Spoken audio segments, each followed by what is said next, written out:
Hi ladies and gents, Pond here with another video for Rise of Empires Ice and Fire. Thank you so much for your previous likes, comments and subscriptions to the channel. If you haven't subscribed already, why not click on that button and ring the bell so you can get notifications of whenever I'm dropping videos and content on the channel. And now on to the topic of this video. So yesterday I started my Pond 500 project. I have set up Pond 500 in State 500, and the aim of this project is to show all the early new kind of gameplay elements that have been brought in by the devs since back in the historic times of July 2019 when I had started out in State 53. So over in State 500 we have the Dragon Relic Event. So this is going to be basically kind of like, for experienced players watching this is almost like a mini Reign of Chaos, I guess, to get players used to some of the elements of the gameplay. We have these alliance resource structures on the map, and they are going to generate the resources basically at certain rates, higher rates.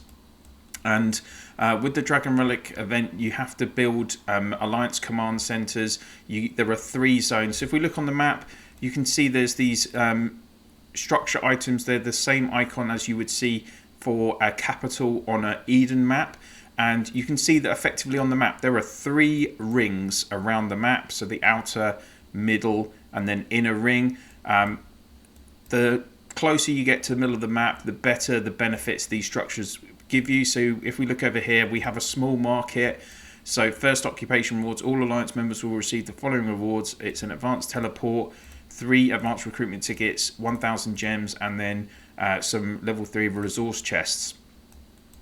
Now these are going to also give you points towards your score as an alliance, and if a place where traders gather to trade their loads of goods and resources. Your start mine can transfer away valuable resources before war starts, avoiding unnecessary losses. So it's going to be interesting to see what the actual functionality of this is. But currently it is locked. So it's still locked until for another 3 days, 13 hours. So for the first week of a state being opened, you cannot basically control these structures. So that's okay. We'll look at this then in a few days time once they're open. But what we have done in the past 24 hours in the Alliance, the Pharaohs, we have set up our first Alliance command building. So we did that by going into the Alliance menu. You can see the building option here. R4, R5s, I think, have the options to build these. There is a set of prerequisites you have to complete to be able to unlock the building, and once you can, then you can place the building in the outer zone. So as we said, there's three ACs for each zone on the map, as I already indicated. For Alliance Command 2, we're going to need to have, you have to have 40 members in your alliance. You have to have an alliance power of 5 million, technology of 560, and stones of 50. You have to have 50k donated. So one big tip for you at the start of your alliance lives, guys, is that donating to your alliance technology is really, really important, because for 2 reasons. First, your actual alliance technology value is one of the prerequisites for unlocking these alliance command buildings.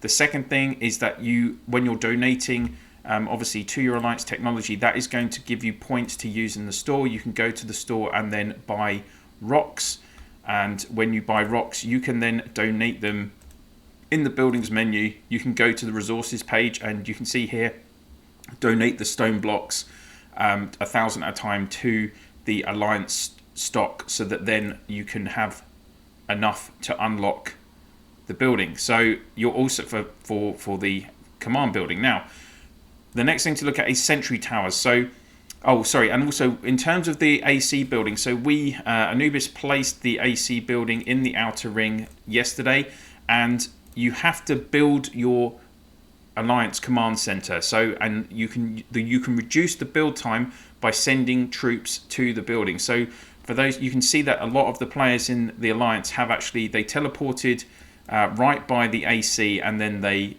just marched their troops into the building and left them there, their legions into the building. So the more legions you have in the building, the quicker it will build and finish. And you can see that once it is finished, you're going to have this purple zone, which basically marks the area that it's covering. So within that zone, you can see that we have let's get rid of the marching. We have this plot here, which is a level 1 alliance farm, so that's generating 100,000 food per hour.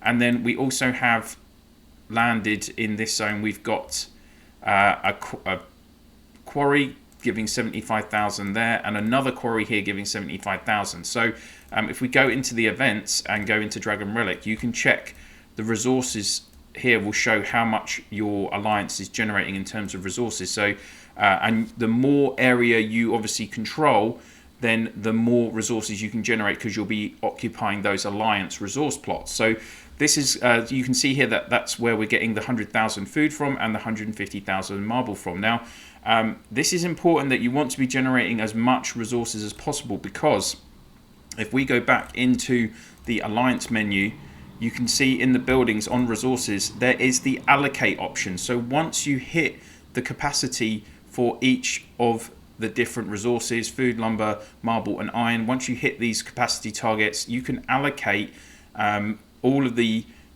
resources to members in your alliance. So it's important, obviously, the more you're generating per hour, the more land you occupy, the quicker you will reach this cap, and then you can allocate it. So how do you expand on your territories? Well, you go into Sentry Tower, and you can see here we actually have 6 groups of Sentry Towers. And again, technology value is super important. The higher your technology value, the more groups of towers you can unlock, and you can unlock a total of 36 towers to cover as much land as possible. Now, why is this important? Well, as I've already commented on, you will occupy a land that a Sentry Tower is located on. That is going to increase your resources.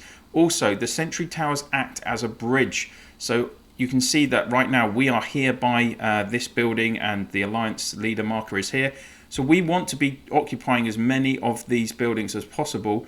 So you can use the towers to bridge the gap across the land to reach your next target, your next building. So ideally, we want to be going for the small supply station as well, which again, it doesn't open for another 3 days. If we look into zone 2 as well, so you've got these other buildings, and they are not going to be so in the level 2 zone, these are not going to be unlocked for another 3.5 weeks. So there's still plenty of time to kind of occupy other areas before you get to this area. It gives you time to build your alliance command too as well. So it is quite an, you know, it's 60. I think it's a 9-week season, this event. So yeah, 55 days is pretty much 9 weeks, right? 60 days. It's a 60-day season. So yeah, it's almost 9 weeks this event. So obviously the devs are kind of splitting it up over time. So a couple of things I want to do in the video right now is, you can see I've got my little C8 castle. I'm working on it as much as I can, and currently I'm just out on a random bit of the map. So one thing that you do get when you join an alliance for the first time, if you go into items and then onto your buff section, you will get the alliance teleport. It allows you to move your town closer to the alliance master in alliance territory. So we can use that now, and you can see it automatically places you close to your R5. So there is a spot in this zone for me to land here. So we're going to teleport over to the zone. And you can see on the alliance command, you get there's the option to garrison troops, because I'm presuming that opponents can attack your centers. We'll have to see how that goes in later days, but that would be my understanding. So now I've got my castle over here. We're going to also, let's see if there's any other. It's just garrison. Yeah, so there's definitely going to be some combat functions, I would think. The other thing to look at now is placing the next tower so that we can start moving zones. So obviously this is the adjacent zone for us now. So we can just go into the alliance menu, building Sentry Tower, and alliance Sentry Towers can expand alliance territories but can only be placed in locations connected to current territories. Again, there are the prerequisites for unlocking these. So you can, it's going to take 5,000 stone blocks to use it now, and you can see that on this group, the prerequisites are the same for each tower. So you need 1 population, you need 1 million alliance power, 160 tech value, and 5,000 stone blocks. I presume you can't access the next ones until you reach the technology value. So I'll have to show you in a later video how the next group works. But for now, we're just going to place this alliance watchtower. So we click on place. I'm guessing it's just an R4 and R5 that can do this. And what you'll see is that, let's go north first.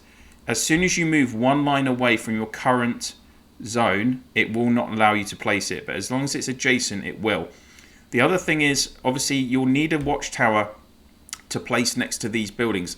The small market, for instance, the Alliance supply stations.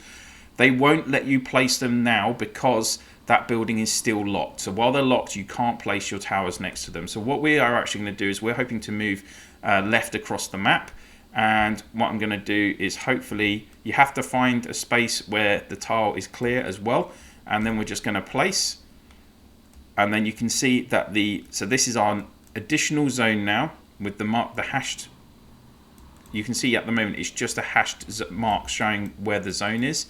And I probably made a mistake there because I should have placed it. Oh no, I've placed it over a farm at least. So we've got we're going to have an increased amount of farming value. If I placed it lower, I would have got the quarry. So it was 50-50 what I went for there. So you might have to think about that when you're placing your towers to see if they're going to go over as many kind of these plots as possible. So next time we'll get another Alliance farm as well. So the watchtower is now building. You can see it's going to take 17 hours 20 minutes to build. Let's see if we can. Yes, so if we send our troops,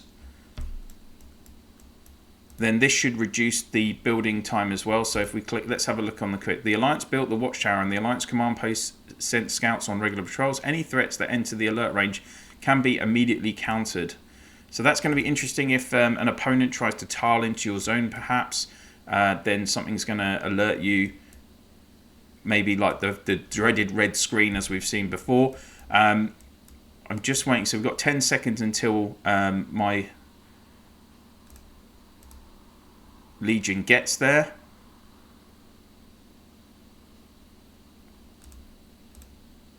Okay, so there we go. It's changed from 17 hours 20 minutes down to 15 hours 45 minutes. So that was quite a nice boost. So hopefully now all of my Alliance mates are going to notice that I've placed the tower, and they can then obviously get their legions to join mine there and increase the building.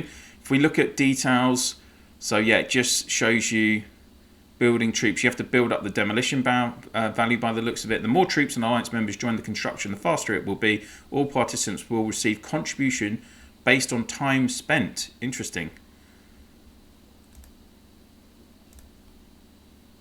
That looks like you're getting Alliance points, if I'm correct. And now, yeah, now my Alliance mates are joining. And then on the map, just again, you'll see that on the map you can see these little flag icons. These are where people have placed their towers,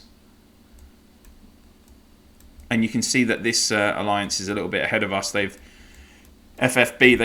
set up several towers. They've slightly overlapped their zones there by the looks of it. So they've built several towers. They're working their way across the map by the looks of it. Now they've just set a new one. So I think you kind of have to build as you go, and as I say, to make it to the next buildings. But that is everything that I've learned in the first kind of 12-18 hours of the event. So I hope this is helpful to you guys who are just watching this on your first weeks in the game. And obviously I know there's not a lot of content out here on Dragon Relic.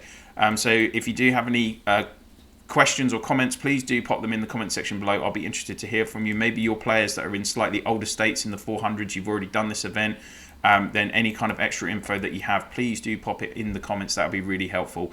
And if you have liked this video, please do click on that like. And if you could share the video and my channel in your Alliance chat, Province chat, and through Line, WhatsApp, Viber, Discord, whatever you use to communicate with your fellow players in the game, that would be very much appreciated. That's it for this video. Thank you so much for watching, and I'll see you soon.